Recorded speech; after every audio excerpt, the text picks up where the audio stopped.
I discovered the ultimate sales process to sell anything to anybody in 2023, and it's called the Belief Blueprint. Now, before we get into the presentation, what I want to talk about is if you've seen my 7-step sales process that made me $30 million last year, this is very similar. However, I've made some really key 2023 adjustments near the beginning of the process, okay? So if you've seen something like this before, still watch about half the way through so you can get the adjustments. If you haven't seen this, definitely watch it all the way through. So with that said, we're going to talk about the Belief Blueprint, how to unlock the 7 beliefs your prospect needs to have to buy. And in doing so, you can watch as your prospects effortlessly close themselves. So for quick context, my name is Cole Gordon. I wasn't always the owner of Closer.io, which is regarded as a leading sales training and recruiting company in the high ticket space.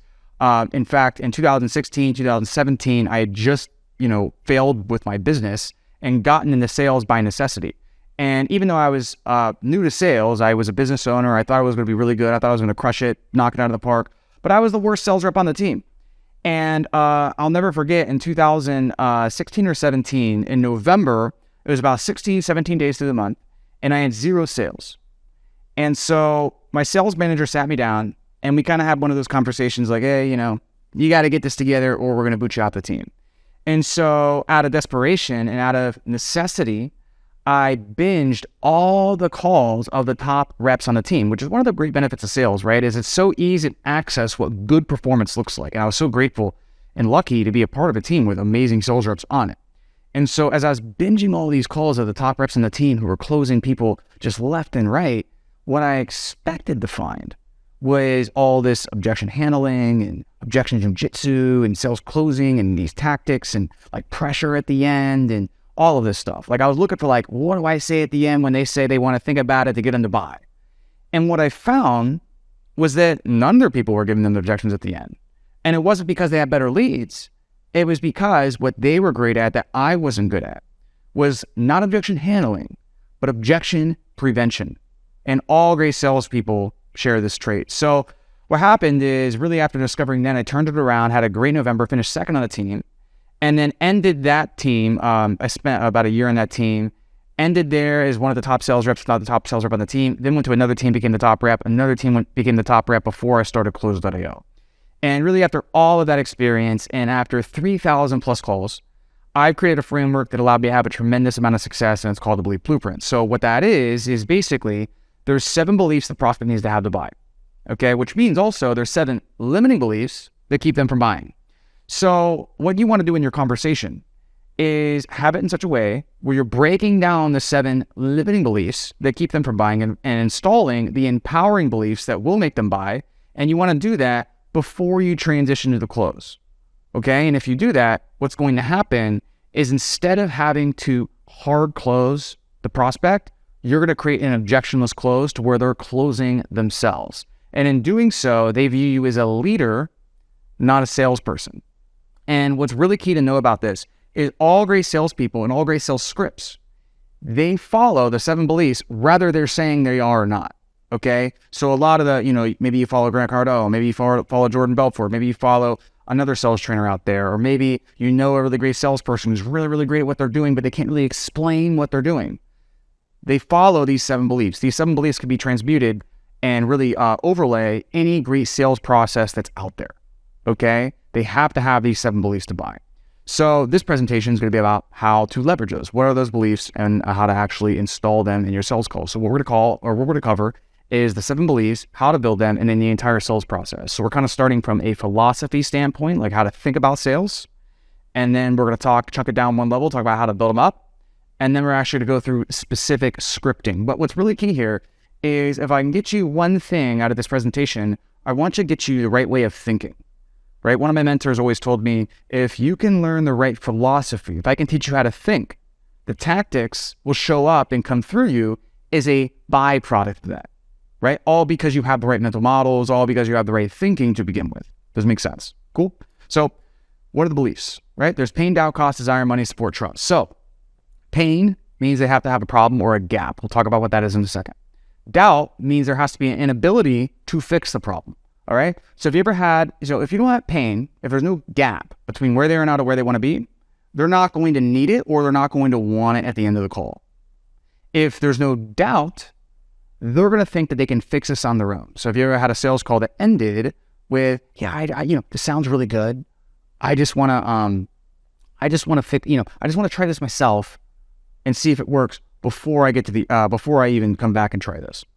Okay. Now, if you have a software or you have, there's certain offers out there that doubt is just built in by the offer, right? Like you're probably not going to, you're not going to try to build your own CRM. So sometimes this is just there, right? But it's there nonetheless. In services or in coaching, this is a big one, right? The next one is cost, okay? Which means the cost of doing nothing, the cost of inaction, the cost if this problem continues to go on and get worse and nothing changes has to be greater than the cost in the form of time, energy, money, attention, reputation, everything in doing your offer or buying your program, right? And it has to be exponentially greater. It has to cross a threshold. So the easiest way to think about cost is what's going to happen if the thing changes? Why is this important now? Those are the type of questions, we'll talk about that later, the right way to ask those, but those are the type of questions that elicit cost, okay? And so if, a great example of cost is Tony Robbins, if you've ever been to UPW, he takes people through what's called the Dickens process. And it's where you think about something that's not going the way you want it to in your life right now, and you basically visualize that problem if nothing changes and it gets even worse of where you're going to be at in 5 years, where you're going to be at in 10 years. Like, what's the worst case scenario? What's going to happen if nothing changes? What if this problem continues to snowball, right? And what he's doing is he's building leverage in you to take action on doing the thing that's going to actually fix the problem now, right? Because a lot of times we do things for short-term benefit, not necessarily long-term benefit, okay? And so visualizing and really installing and building leverage of what's going to happen if nothing changes allows you to bring that back to the present moment and take action now. So it's very similar in sales. You just have to build leverage on your prospects. And that's not leverage to use against them. That's leverage for them to use on themselves. The next one is desire, which is the compelling payoff of fixing the problem. Then there's money, which is the resources and willingness to fix the problem. So desire, real fast, I didn't actually get to this point, but desire, compelling payoff to fix the problem. If they don't have that, then they're going to want to change, but they're not going to be oriented in a certain direction. So they're going to have analysis by paralysis, okay? So there's a famous study done by the guy who wrote Influence, Robert Cialdini, and he talks about how there was 2 signs. I think it was like a sign or an advertisement or something along those lines. And one was just talking about what's going to happen if you don't have vaccines. And the other was talking about what's going to happen if you don't have vaccines and what to do to be able to get all the vaccines needed. Now, it's kind of obvious, but the one that actually had both, which was away from and towards, and really hit on the desire, had an exponentially higher response than the one that didn't. And in fact, the one that just talked about how bad not having them are basically had no response whatsoever. So I'm kind of butchering that study. I'd have to go back and read it to give you the exact one. But you have to orient them or you're going to get analysis by paralysis. Now, to backtrack one step further, if you don't have cost, you're going to get the dreaded, I want to think about it. Let me circle back to this in 3 months. Okay? So you see how these are all counter to an objection. Money is the resources and willingness to fix the problem. So obviously money helps you defeat the financial objection. And there's 2 parts to that. There's resources. So like, do they physically have the resources? Can they actually do it? If you sell a $50,000 program and they got $500 in their bank account, the $500 credit score, they don't have the resource, period. Okay? Now, willingness is a little bit different. So willingness means they have the resources, but they're not willing. So for instance, I used to coach a dating coach in sales. I reviewed one of his calls. He was selling an attorney, and the attorney had all these dating problems. And, he had the resources, but at the end of the call, he kind of scoffed at investing $5,000 to really help him find a wife or a girlfriend or whatever. And the reason why is he had the resources, he wasn't willing. Now, why wasn't he willing? That ties back into cost, right? So installing the money beliefs creates consistency, and which eliminates the financial objections. Then there's support, which means that people around you, close to you, or other stakeholders in the decision support you in fixing the problem. So this is the classic spouse, right? Spouse objection, business partner objection, but it also could be board. It could also be the team that's implementing it. It's any other stakeholders in the decision. So for instance, I was going to buy a program one time and I wasn't going to be the one implementing it. My team was going to be implementing it. So I took the sales call and I was like, I'm the easiest sell of all time. So I was like, oh, this sounds great, but let me just talk to the team who's going to implement it. I want to make sure they're bought in. I went and talked to them, and they weren't really bought in. They had a different idea. They also were tapped on their bandwidth. So the sale was lost. Now, if the sales rep would have potentially gotten in front of that problem on the call, and then maybe set up a second call to go over that with the stakeholders in the decision and the entire team that was implementing, could have been a different outcome. Who knows, right? Then there's trust, right? Trust is the final belief, which means trust in your method of fixing the problem, okay? So an easy way to think about this is we have 2 sales we're making on every sales call. We have the sale on the method and the sale on the product, right? So the sale on the method is your specific methodology of achieving said desired result. The product is just the product, okay? Easiest way to think about this, if you guys know who Russell Brunson is, Russell Brunson sells ClickFunnels. And if you ever seen him sell off stage, he actually spends 80 to 90% of his time not selling you on ClickFunnels, but he is selling. It's framed as content. Like, you're going to think you're getting content, but what he's really doing is he's selling you on the belief that funnels are the best methodology to be able to attract and get customers online, especially opposed to websites, right? And if you're somebody who has a website and you have a glorified brochure, but then you realize it's a glorified brochure, and then you believe that funnels, okay, that's the best way to get customers online, then guess what you're going to do as a natural byproduct of having that belief? You're going to buy ClickFunnels, right? So trust in the method is very, very, very key, all right? So that's trust on your method of fixing the problem. So one thing, if you noticed, is that doubt, cost, desire, money, support, trust, they're all predicated on the problem, right? Pain is the problem. Doubt is the inability to fix the problem. Cost is what happens if they don't fix the problem. Desire is the compelling payoff of fixing the problem. Money is the resources and willingness to fix the problem. Support is what, are the stakeholders close to the decision supportive in fixing the problem. Trust is their methodology in fixing the problem. So you see how those are all predicated on the problem. That's because in business is about solving problems. Because when you solve a problem, you create value and people exchange money for value, okay? So we know that to be true, that sales is really just a demonstration that we can solve a problem for somebody else.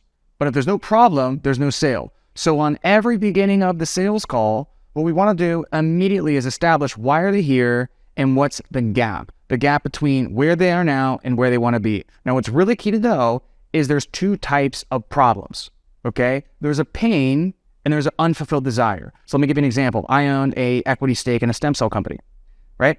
Most of the people that come in and that are our clients essentially are trying to fix joint pain, which is meaning they're literally in pain and they're trying to go from a below average to average. They're moving away from pain, right? They just want to get back to normal, right? So that's pain.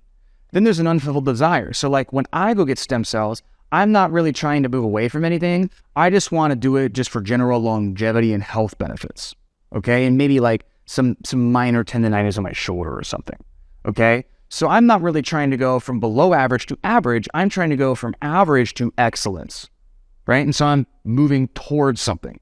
So it's very, very key to know it's not always like they have to have this big pressing problem, okay? Because sometimes they don't have a problem, but there's always an unfulfilled desire. Either of those creates the gap, right? The gap between where they are now to where they want to be. So hopefully that makes sense. So with all that being said, that's the philosophy aspect of things. Now let's talk about the call flow.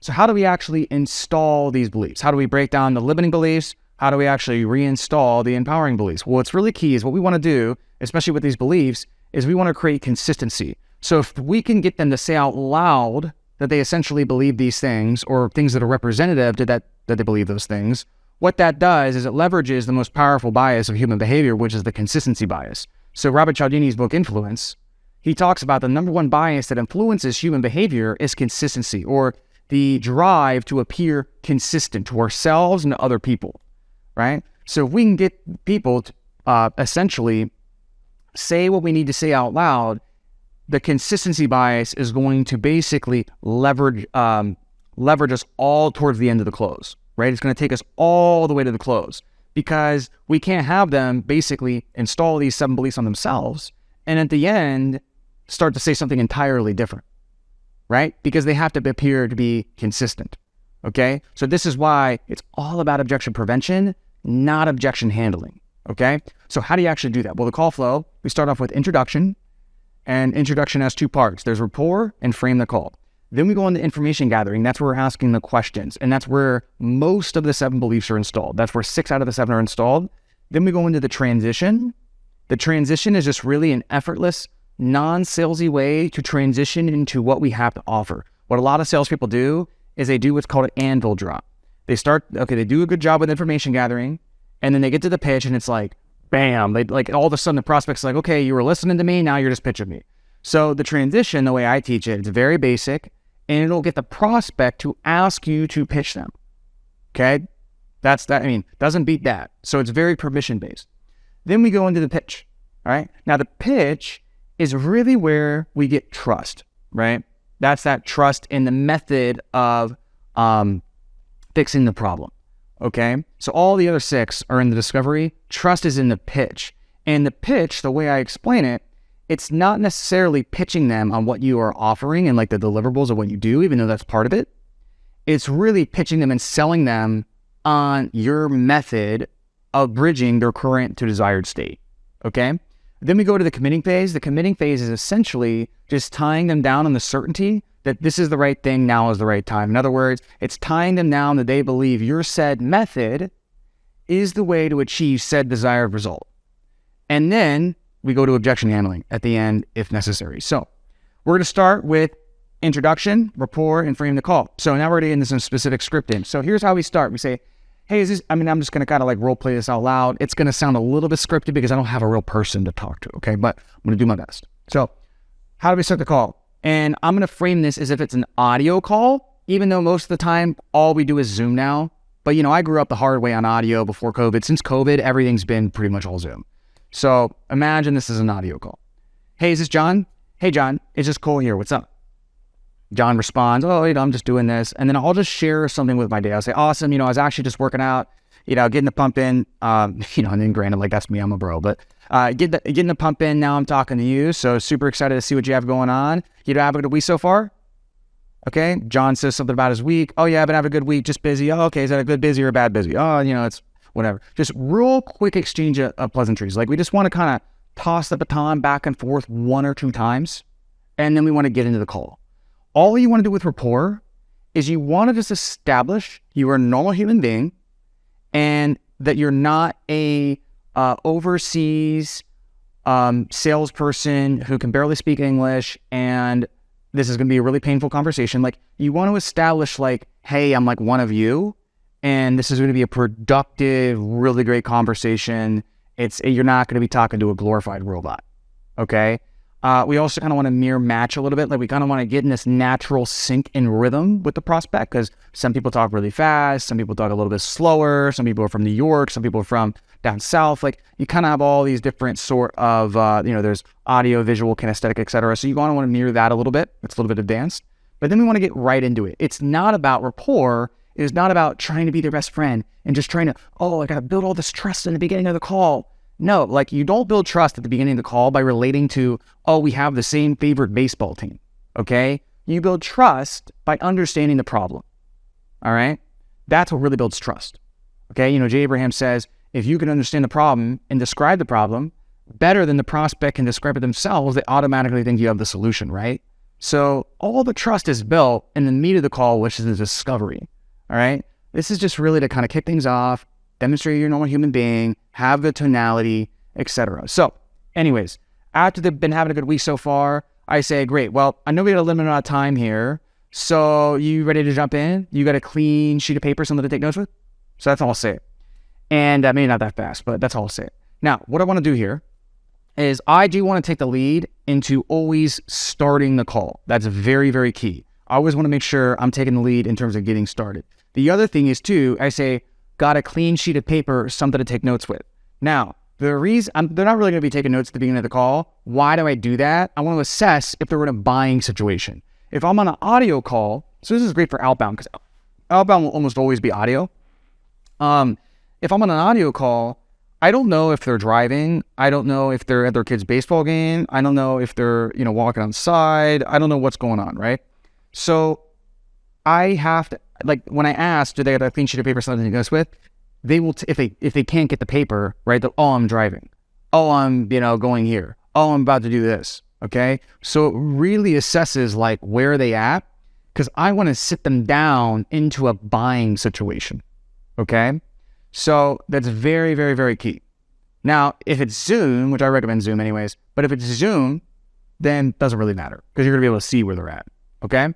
So now if by chance they ever, answer the call and it just seems really off-putting, almost like they forgot the call was there, or they almost like aren't excited for the call for some reason, they're not expecting it, I always lean out a little bit and I'll say, hey, is now still a good time to connect? And a lot of times when I lean out a little bit, if you can watch me on the screen, if I lean out a little bit, that forces them to come in. Okay. So a lot of times if I ask that, they'll be like, oh yeah, sorry, I just was finishing up a call. I've just had, crazy back-to-backs. I'm going to go to the bathroom. I'm going to go to the bathroom, come right back. I'll be totally present with you. Okay. So it's just a little bit of a good start as opposed to you being this excited salesperson who just wants to rush right into the call. Okay. So rapport. Now frame, very basic. Do you have to frame the call? No. Okay. However, I think for most beginners, it's really, really good because it gives them a sense of control, and you're really stating at the very, very beginning and letting the prospect know essentially everything you're going to be covering on the call. Okay. And especially in a business context, even though you don't have to do it, a lot of sales trainers will say, oh, it adds sales pressure.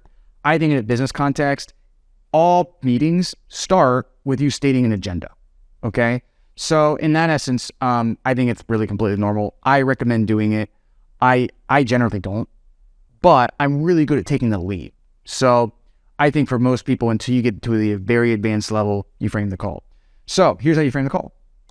You say, gotcha. So, what I really found to work best on these calls is first, let's dive deeper into the specifics of your business and your sales process. So let's talk about like what's working right now, what's not working right now, and ultimately what you feel like are the specific challenges that are keeping you from moving forward. And then once we get some clarity there, if we can help, we can definitely talk about that and go into that if you would like and what we have going on over here. Or if not, we could figure out whatever else is best. I could refer you to somebody I know, maybe assign you some homework.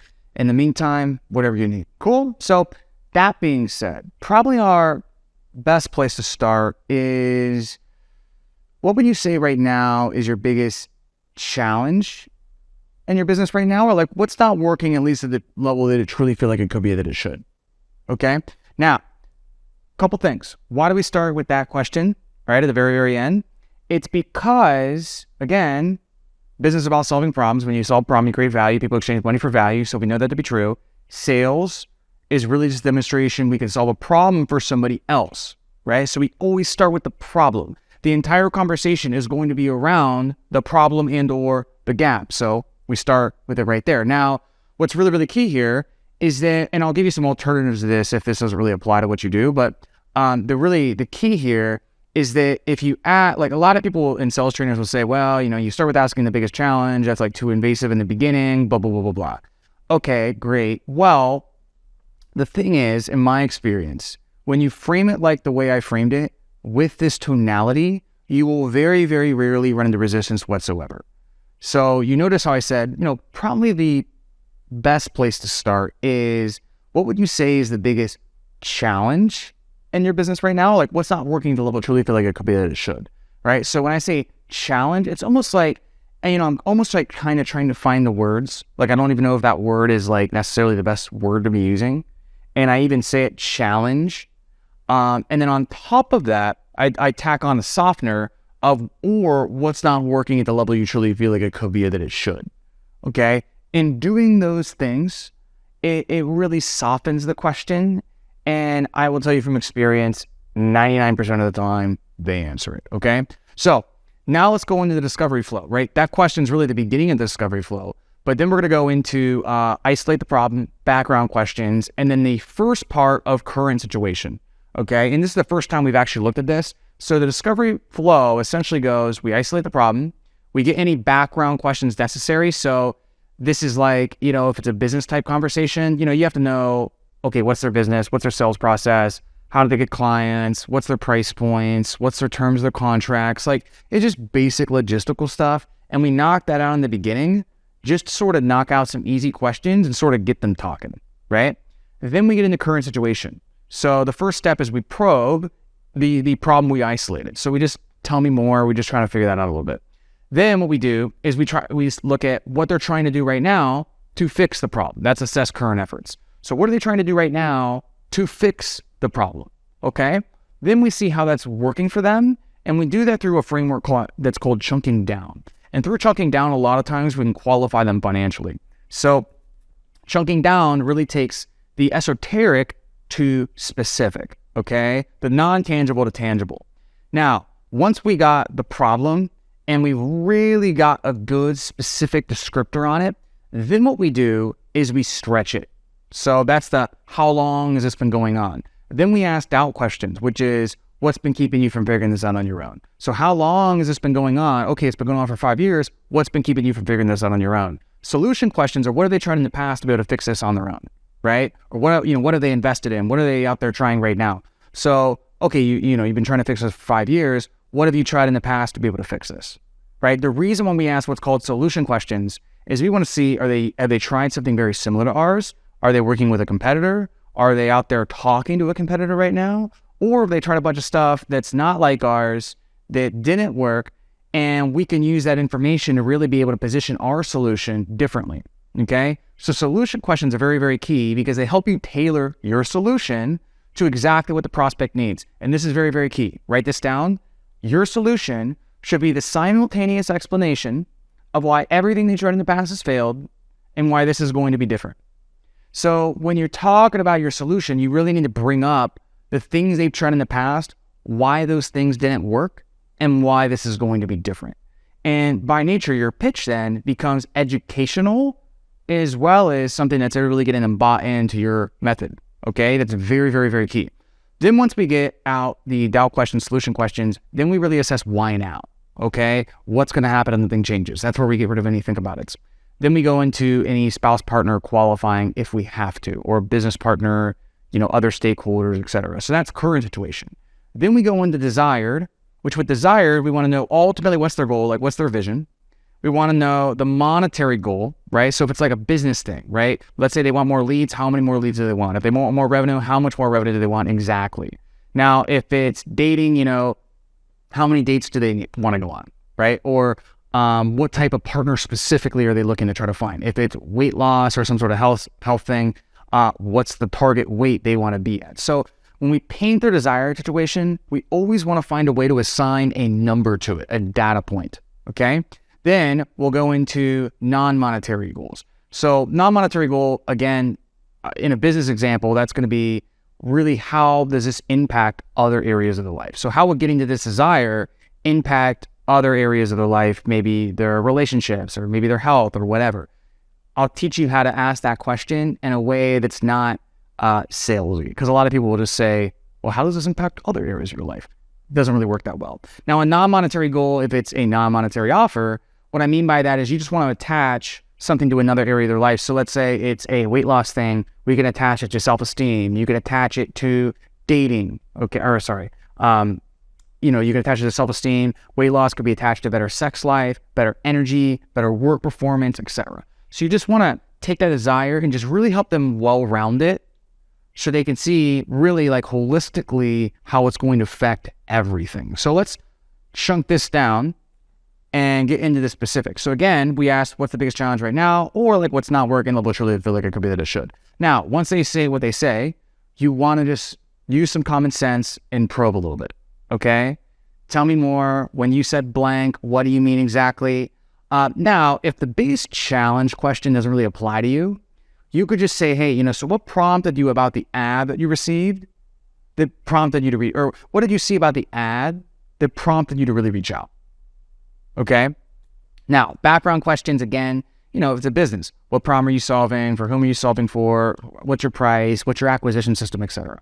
So again, we want to start with either that challenge question, probe a little bit, or like, hey, what prompted you to really take and want to take this call? Reach out or want to take this call. Then you can dig into that a little bit as well. All right. So now let me just say right here, if let's say if you're selling PR services, this is a really great example of like, you can't really ask, well, what's the biggest challenge with your PR right now? A lot of times, because like there's really no challenge. Okay. So you would say, what about the ad prompted you to reach out? Now, let's just say they say, yeah, I just wanted to see what you got. Okay. Yeah, no problem. I'm more than prepared to share with you a little bit what we got going on over here. The thing is, everything's all customized. So I think instead of going over, a 2-hour long call of every single little different thing we've done for every single little different client, I think at this stage, what probably is going to be the most appropriate next step is let's see kind of what your PR looks like right now and what you're doing, if anything, for PR. And then based on that, I can tell you how our service would be tailored for you specifically in a much shorter time frame. Does that make sense? Okay, perfect. So what are you doing for PR right now, if anything? And then you go into that, right? What they're using, how that's going, etc. All right? So anyways, just wanted to give a little example there. So quick note on probing questions. Here's a few you can use. Tell me more. When you said blank, what do you mean? Why do you say that though? A good one is, has that put you in a tough position? Yeah. In what way though? Okay. I love that question. Has that put you in a little bit of a bind cash flow wise? In what way though? I got that one from Jeremy Miner, so it's a good one as well. Now, discovery flow. So here, again, what we're getting into is now assessing the current efforts, right? We isolated the problem, we probed, we got some background questions. Now we're going to assess current efforts and chunk down, all right? So I'm going to give you a business example. This part is really hard unless I give you an example, okay? And it's also the part where there's the most variance within the sales process. But basically what we want to do is we have this problem, okay? Like let's say it's lead generation in the business example. Lead generation is not tangible, okay? We can't touch it. We can't describe it. We can't paint a picture of it. So we want to take it from the intangible to concrete, okay? We want to make it specific and we want to be able to touch it, all right? So here's how that would look. Gotcha. So you mentioned lead generation is your biggest issue right now. So how are you currently generating leads currently, right? Now you might ask a few probing questions after that. How is that working for you? Do you like it? Oh, what do you like about it? What would you change if you could though, right? So once you establish what the problem is, it's always, well, what are you trying to do right now? What's the current behavior trying to fix the problem? How is that working? What would you change if you could? Basic probing. Then we get into the really good stuff, which is chunking down. So I'll say something like, okay, gotcha. So, you're trying, let's say it's a real estate agent. I'll say, okay, gotcha. Or let's say it's a coach. So your biggest thing is lead generation right now for your coaching. You're trying a little bit of Facebook, a little bit of organic, Instagram. Let's just see how that's working because you're kind of doing a lot. So last week specifically, how many sales calls did you generate? 1. Okay, what about the week before? 2. Okay, great. And now you mentioned your ideal client is XYZ, right? And again, you just got their ideal client in the background section, right? So you re-describe their perfect client that they really want. You just mentioned a second ago, your ideal client is XYZ. How many of those out of those 3 sales calls that you got, how many of those fit the perfect bill of the exact ideal client you really want to attract? You know what they're going to say? 0, right? Oh, okay. Well, why do you think that is? Okay. And they'll kind of stumble a little bit.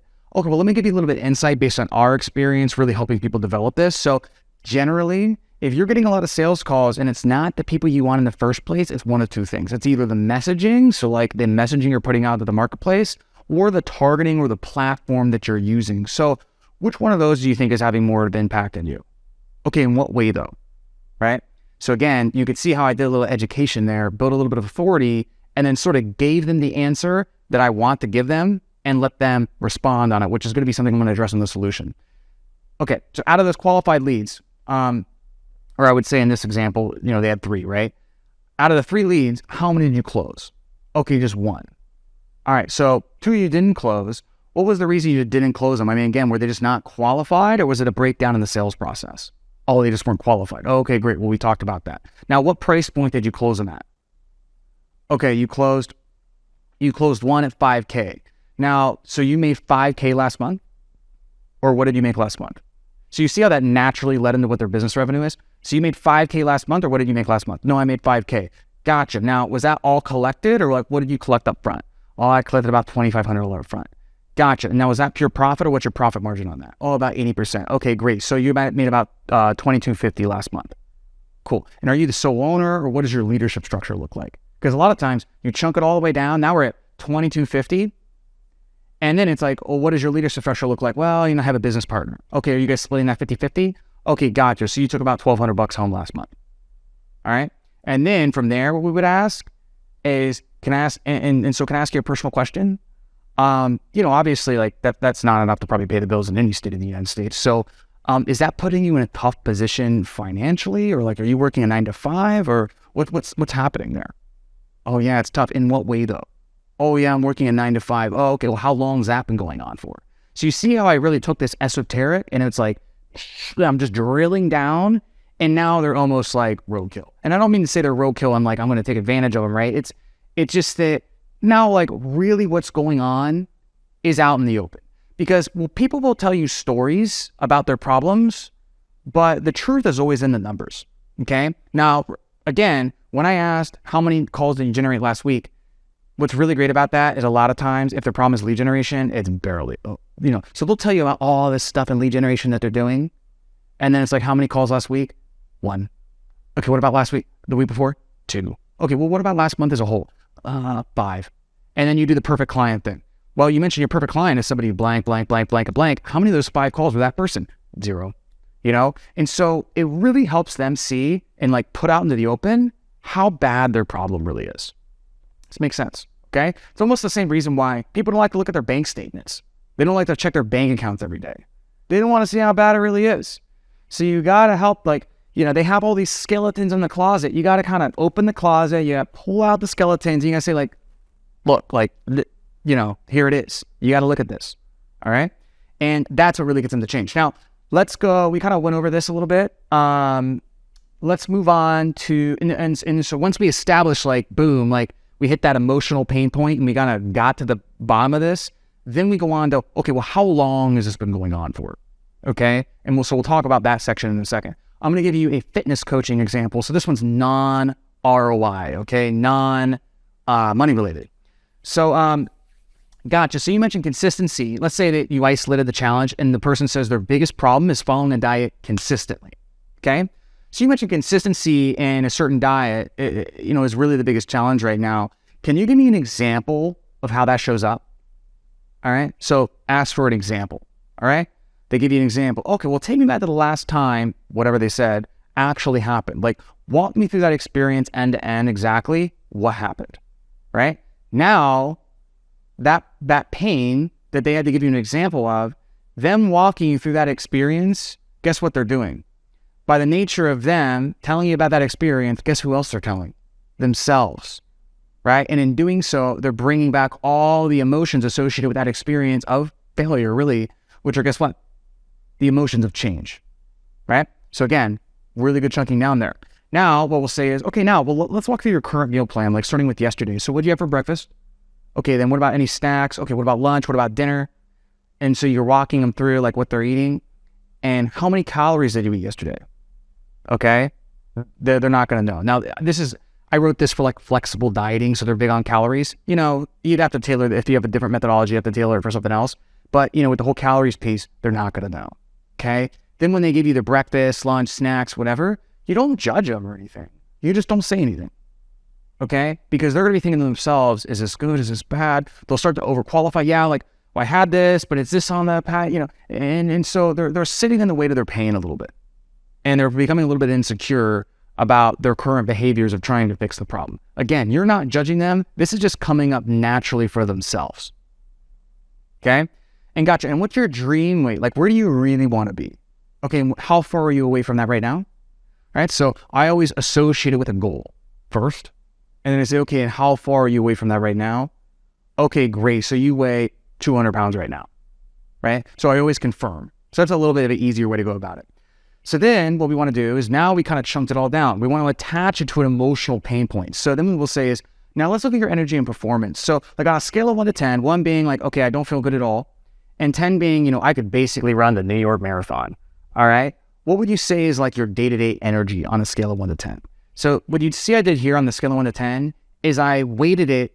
1's I don't feel good and 10's New York Marathon. So it's going to skew lower. All right. So that is a little bit of a, tactical thing there. They say a 4. All right. Okay. So 4. All right. So you're at a 4. And if I can ask, what do you do for work right now? Okay, cool. So you do, X, Y, Z. Let's say it's something that's construction, right? can I ask you a personal question? I mean, you do construction, like that's super hands-on. And, you mentioned you're a 4, so like you're at 40% of really where your energy could be and it should be. So, again, like if I can ask, does that impact you at work? Being at 40% of the energy you really could be that it should be? And yeah. In what way though? Walk me through, like, what do you think exactly would happen if you were able to show up at 100%, 10 out of 10 every single day? Okay, can you give me an example? Like, what would happen? So you see here how I basically took that and now I'm associating it with, like, maybe they're going to get a promotion. Maybe they're going to, I don't know what they're going to say, but this is one of those things where sometimes you can get the ROI financially here. Oh, I could get a promotion. I'd be able to think clear. I wouldn't have brain fog, right? Now you can tie these things back into the solution. How it's not just about weight loss, it's about a lifestyle development that you're doing here, okay? So very, very key. You can also do the same scale of 10 thing with body confidence, sex life, stuff like that, if you would like. It really depends on what you're comfortable with and what fits your sales and style the best. So that was the probe, assess current efforts, chunk down, financial qualifier, right? Now, and by the way, with the fitness example, when you figure out what they do for work, that acts as the financial qualifier. Generally in fitness, you just want to see what they do for work, okay? And generally that lets you know kind of if they can do it or not. Now, so once we've really gotten everything out in the open, right? We've assigned numbers, we got specific examples, etc. Then we say, how long has this been going on? And we go to the rest of the stuff. So here's this framework. So say, gotcha. So, right now, and I'll recap their situation. Right now, lead generation is the biggest thing. You're trying this, this, and this. Really not getting a lot of volume. And a big thing is you feel like you're advertising on the wrong places. And we really only had 5 sales calls last month. We closed 1. Okay. So obviously, like, lead generation is the bottleneck. How long has this been going on for? Okay. So now you see how this just stretches it. All right. Cool. And so what have you tried in the past to be able to fix this, if anything? All right. Have you been out there looking for other potential ways to insert desired outcome? Have you been out there looking for other potential ways to really apply a flexible dieting approach to your lifestyle? Okay, well, what have you looked into? Have you tried, gotten any one-on-one or personal coaching in the past? Okay, what did that look like? So with solution-based questions, which is what the ones I just did, we want to see again, what are they looking into right now? What have they tried in the past? Have they tried anything similar to us? Because my solution, I really want to tailor it as a simultaneous explanation of why everything they tried in the past failed, why this is going to be different. All right. Then I'll say, okay, well, what do you think's been keeping you from fixing this on your own? After that, this is a very key framework. Okay. I'll say this is all one question. All right. So I go with how long, then all the things they try to do to fix in the past. And then I'll say, hey, now, can I ask you a personal question?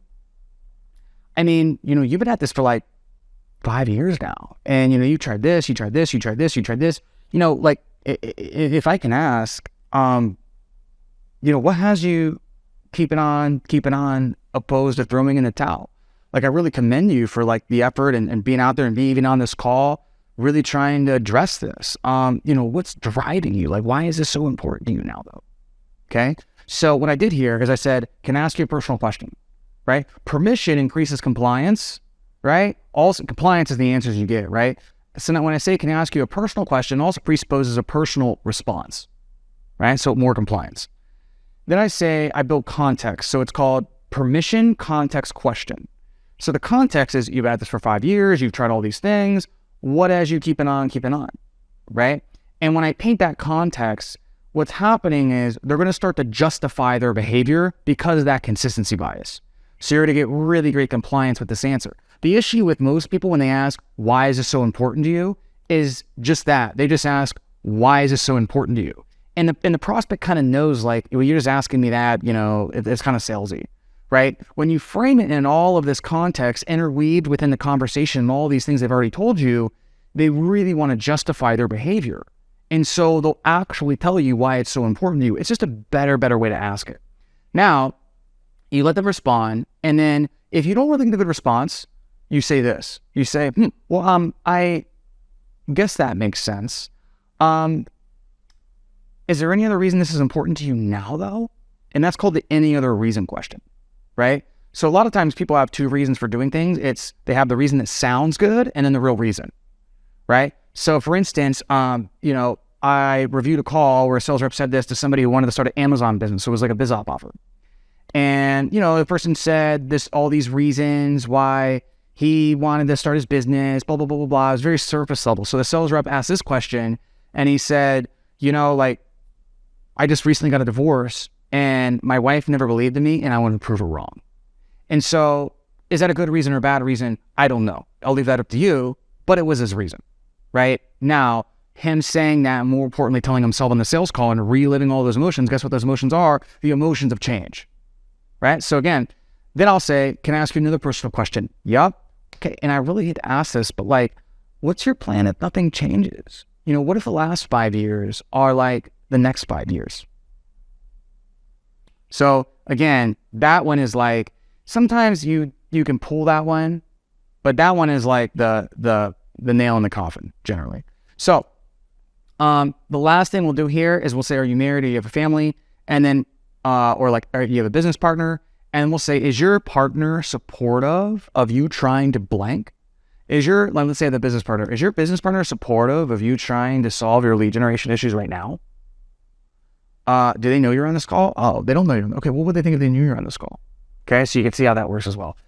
This is really key because since we outlined all of the, we're not asking, is your partner supportive of you making decisions on your own? Or we outlined this big change the prospect wants to make. And then we're saying, is your partner supportive of you making that change? Okay, big difference. So now we're going to go on to desired situation. I want to roll through this pretty quickly, but we're going to cover the ultimate goal, monetary, long-term vision, non-monetary. So now we're going to get into more exciting stuff, right? And we always want to leave discovery on a positive note. We're not doing this against the prospect, we're doing it for them. So we talked a little bit about where you want to be, but ultimately, what's the goal, right? We leave that way open-ended. They just tell us whatever comes up. Then we assign a target. So if it's business, we'll say, okay, well, what's the monetary goal? Or if it's weight loss, I'll say, gotcha. And what's really the target weight if we haven't gotten that yet? All right. So now generally with people's targets, people will know what it is. So let's say you ask the business owner, what's the target for your real estate business? $30K a month. Oh, well, it seems like you thought of that before. If I can ask, why that number? So you can see how, again, instead of you saying, okay, well, John, why is that number important to you, though? What I'm doing is I'm pointing out what could be perceived as inconsistency in their behavior and asking them to justify that behavior to me. That gives me more compliance, all right? Now, this one right here, this financial qualifier, if it's something where it's a biz op type of thing, right? Let's say they want to start their coaching business full time, but they're working 9 to 5 right now. I'll ask, okay, great. Well, how much money do you have to make just to replace the amount of income that you're making full time, right? This is a way to ask how much money are you making full time without asking how much money you're making at full time and it coming off invasive, okay? How much money we have to make just to replace the amount of income you're making full time? I framed it as a goal we're going to achieve together. And so they'll say, oh, $6K a month. Gotcha. So you're making $6K a month right now, right? So then we're going to move on to long-term vision. It's more of a business one. Now this one, I'm going to frame it as a business, but we want to, if it's a business thing, we want to attach it to another area of their life on the vision, the same way we did for the pain. So I'll say again, now, can I ask a personal question? And the reason why I'm asking this is because my goal is to really not just help you build a business that's building you wealth, but also one that's empowering you to live a lifestyle that you want to live. So when you think about that, what is that for you? What comes up? What are the non-monetary goals, the personal goals you want your business to allow you to achieve? All right. So what I did again here is permission, reason why, question, right? We already talked about permission, more compliance. Then I say the reason why I'm asking the question, but I frame the reason why I'm asking the question in their own benefit, which it is. Okay. So that's called a moral authority frame, which increases compliance. Then I ask the question. All right. So now we're getting into transition. So transition here is after we've gotten all the information that we feel like we need, we're going to say, look, well, I don't have any more questions. Is there anything else you feel like we haven't covered that you feel like I need to know? Right? So what you're doing here is they're going to say, no, I feel like you totally understand my situation. And in sales, it's not about the questions you ask, it's about the answers that you get. So instead of doing this long recap and it's you just read your entire freaking thing in notes and you're like this dancing monkey, and the prospect's like, oh, good job, Johnny. You got me. Like, you understand. Like, I just asked this sentence and then get the same exact response of like, oh yeah, you totally get my situation. I feel like we talked about everything. Cool. So then I will say, okay, well, John, based on what you told me previously, we can definitely help. Okay. Now in this inserts thought section, what I'll say is, so for instance, we worked with a client a year ago, was in the same situation. I'll talk about a story of why we can help, or a case study, or something from my personal experience of why I think we can help. I just want to justify with some proof that we can definitely help, just like I said we were going to. Then once I'm done with that, I'll say, that said, where do you think we should go from here? I can walk you through basically the entire process A to Z if you would like, but you tell me where you want to go. So this is called, I don't even know what I call this, the hamburger sandwich question or something. I just made this up, but what I found is you say, where do you think we should go from here? So it's question, suggestion, question. That's what it's called. Where do you think we should go from here? I can walk you through the process A to Z if you would like, but you tell me where you want to go. And what they're going to do is you're basically asking them where they want to go from here, but since you're giving them that suggestion in the middle, they always take the suggestion. Now, just make sure you don't ask it like this, okay? Because when I see people implement this and it doesn't work, this is what they do wrong. They say, well, where do you think we should go from here? I can walk you through everything if you want, but like, you tell me where you want to go. Don't say that. Like, if you say it like that, it's just not going to work, okay? You got to have good tonality, and it's got to be a direct command. Like, you're still in the leadership role, but you're asking them where they want to go, and they're making a suggestion. They'll always say, yeah, like, walk me through A to Z. I would love to hear about everything you got. Now, even if they say here, I want to know the price, the deliverables, how it works, nuts and bolts, right? You just still move on and you just tell them the offer. Like, you just still move on to what's going to be next.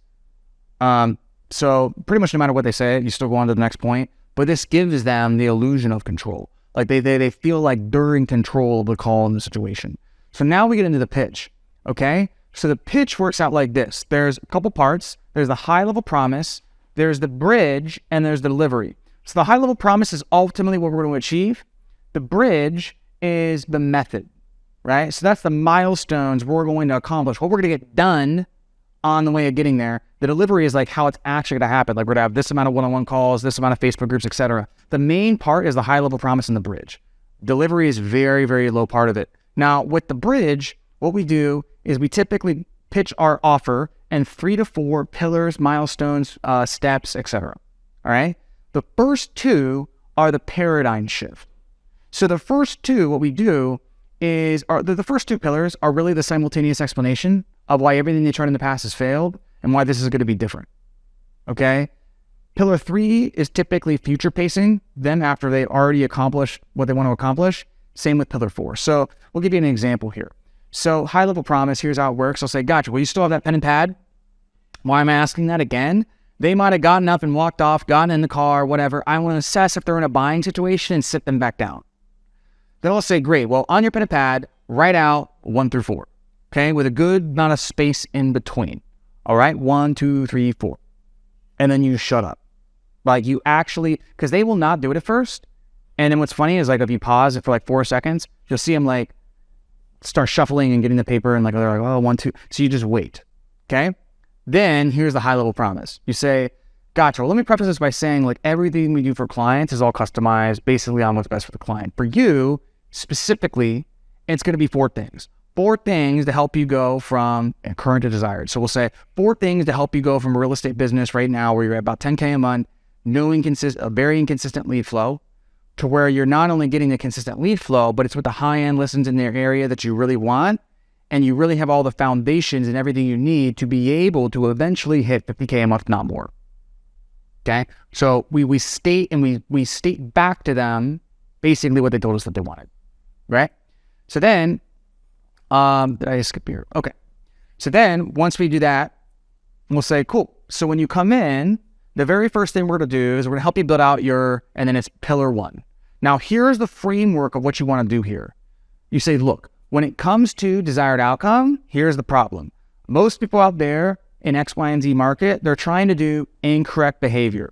And because of that, they end up having problem and ultimately consequences of that problem. So that's called problem linking. I'm going to give you an example of this is a little like formulaic. Okay, it is formulaic. It's a formula.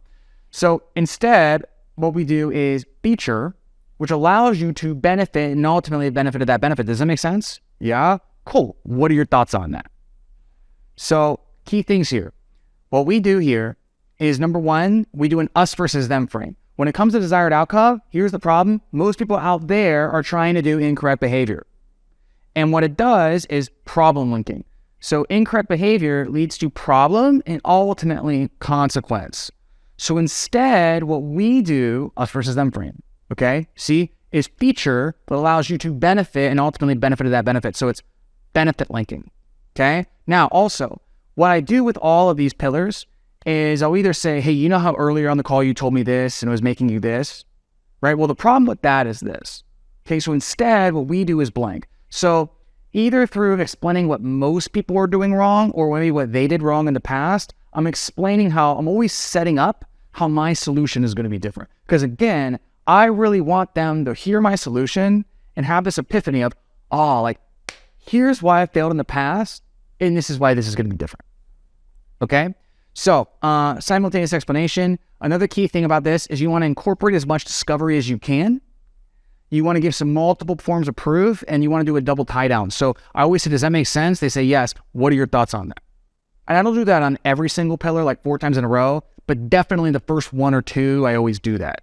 You want to make your pitches not an anvil drop. You do not want to say, hold your questions at the end, and I'm going to tell you about everything. And then it's like, just gives you all this information, and then you just get this like, it's almost like when you watch a PowerPoint and there's like, it's just really, really boring, and you're just like, oh, like, you're just like fading, You don't want that, right? What you want instead is more of a dialogue around the offer. So a good rule of thumb is every 45 seconds, check in. Does that make sense?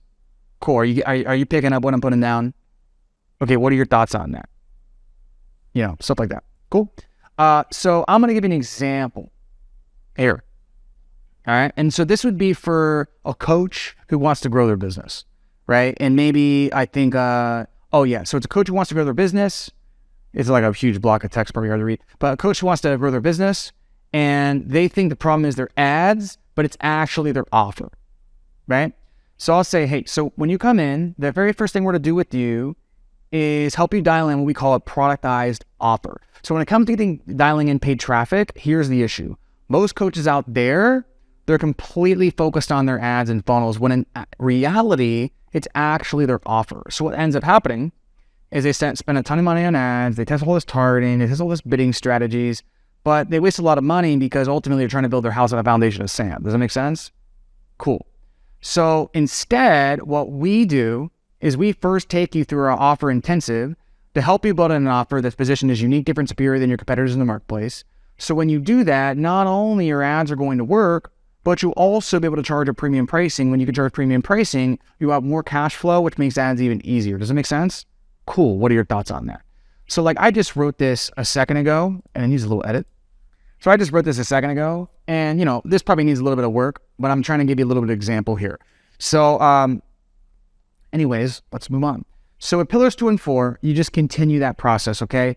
Typically the pillars 1 and 2 are going to be the big insights with heavier tie downs. Then 3 and 4 are just kind of future pacing after 1 and 2 is accomplished. 1 and 2 is really what they want. 3 and 4 is we just kind of future pace. So in general, for that one, it's like if you're a coach and it's a coaching growth offer, grow your coaching business offer. Typically, the first thing is really dialing in the offer. The second thing is going to be something around lead generation. The third thing is, okay, once we figure those out, what's the next problem? It's going to be building a sales team or building team or building a scalable client system, because you got to fix the problem created by what you just accomplished, right? Because if you have leads and you're closing them and your offer is really good, then what's going to happen is you're going to have fulfillment issues, you're going to have scalability issues, or you're going to need a sales team. So you're going to fix the problem created by really the solution, right? And then you do the same thing. But when you're doing that, you're future pacing them. They can see themselves going through those steps themselves. So now we're to go into the committing phase, right? So what we do here is after we covered those 4 things, we ended off by saying, cool. So like, what questions do you have about those 4 things we covered specifically, right? Then we start answering all their questions. Now, what's really key here is you want to answer in 2 sentences or less, or preferably like 1 word. So they ask a question, you say, absolutely. They ask a question, you answer in 1 sentence. And then you say, does that make sense? Or do you say, does that answer your question? Cool. What's next? What are the questions? So that's a very, very key thing here is you answer the questions very briefly, and then you end off by saying, does that answer your question? Cool. What's next? What are the questions? That keeps you in the lead and allows you to still drive the call without the prospect taking over, but still while giving all their all their questions answered. So we do that. Now, a key thing here is there might be opportunities in which they ask a question and you don't really know why they're asking the question. And there's a hidden objection behind the question. So in general, let's say they ask, so is this all group coaching? What you want to say is, well, there's group elements to what we do, but just so I can best answer your question, is there a specific reason why you're asking? Oh yeah, because I was in a group coaching program before and it was like horrible and it took so long and blah, blah, blah, blah, blah. And like, I could never get my question answered. So I just really don't want that again. Oh, okay, got it. And then I can respond in a way that, see how that uncovered the objection? I can respond in a way that it addresses the objection. But I would have said, oh yeah, it's group coaching, boom, lost a sale. So just remember, okay, is there a specific reason why you're asking that question, right? Very key. So after we answer all the questions, then we say, cool, well, how do you feel? So how do you feel about the process specifically, right? So what we're doing is those 4 things we covered, what we want to do is see if that's what they need to get to X, Y, and Z, or get the desired result. So we're getting that trust, remember? We're buying in on the methodology. So we'll say, cool, how do you feel? Like, how do you feel about the process specifically? Do you feel like it's what you need to get your real estate business to X, right? Now, if they give you a certain answer with a certain tonality, then what you do is you move on. So if they're like, absolutely, dude, I've been looking for this, like we really need to do this, okay, great, you just move on. If they say something like, if they say no, or if they say more commonly, well, I think so, right? I take that as a no. So like I typically just call it out, be like, I think so. So like, gotcha. So like, obviously like there's probably something, we're not completely understanding, or like maybe I skipped over some stuff and I just didn't explain it correctly. So, what's really important to us is alignment. When you come in working with us, our team is all in. We work with you in the trenches on this thing. So we just really want to make sure you feel good about the process. You know what I mean? So just to be 100% clear, like on a scale of 1 to 10, 1 being like, I hate this guy when I get off the phone, and 10 being like, yep, that's exactly what I need. Where do you feel like you fall exactly? Right? Now, generally, if you get a 6 or below, they're probably not going to close. You messed up something earlier. If they give a 9 or a 10 and certain language tonality, you move on. If they give it 8 or a 9, you say, cool, well, I appreciate you being honest about that. Just curious, what do you think's keeping you from being an 8, 9, or a 10? Or what do you think's keeping you from being a 10? Right?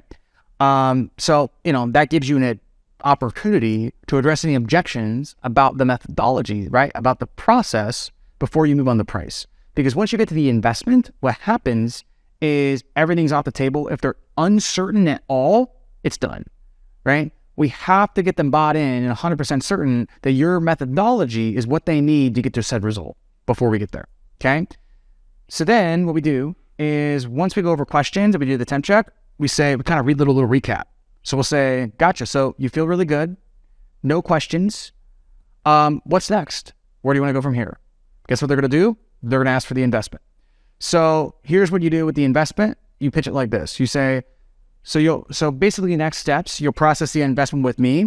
Once we take care of that, what we'll do is going to set up an onboarding call. We'll give you some homework on the onboarding call. We'll basically look over when we're going to meet, how we're going to meet, how often we're going to meet, things we're going to give you, things we need you to do, things we're going to do for you, or assets we're going to give you. Basically, everything's going to be laid out step by step by step by step. So you have complete clarity and certainty on what's going to happen over the next 12 weeks. Does that sound good? Okay, perfect. And then the investment is just blank, right? So what I do is I explain what's going to happen after they give us the money, right? After they invest. So that builds certainty of like what's going to happen next. So they start visualizing themselves doing that. And then I say, and then the investment is blank. And then you shut up. Now, if it gets weird, where it's like this long pause and you're just like, staring at each other on Zoom, you can just say, how do you feel? But the key is, if there's an awkward pause, generally what happens is you were going really, really, really, really fast, and then you drop the investment, and then you just shut up. So like you were going really, really fast. So like when you drop the investment, they're kind of figuring you're going to keep talking because you were going really, really fast. So intentionally, what you want to do is start slowing down when you get closer to this. Okay? And then they're naturally going to probably fill in the gap themselves. But if you were Speedy Gonzalez, if you did an anvil drop and then you go to the investment, just like they're almost going to laugh at you. And it is kind of funny. But if you do get in a weird situation where like they're not saying anything, I don't do a Mexican standoff with who's going to talk after price. I just say, how do you feel? Right? That's what I want to hear. So with that being said, that's it, guys. If you want the slides, you could just do a little phone action here, and we'll see you soon.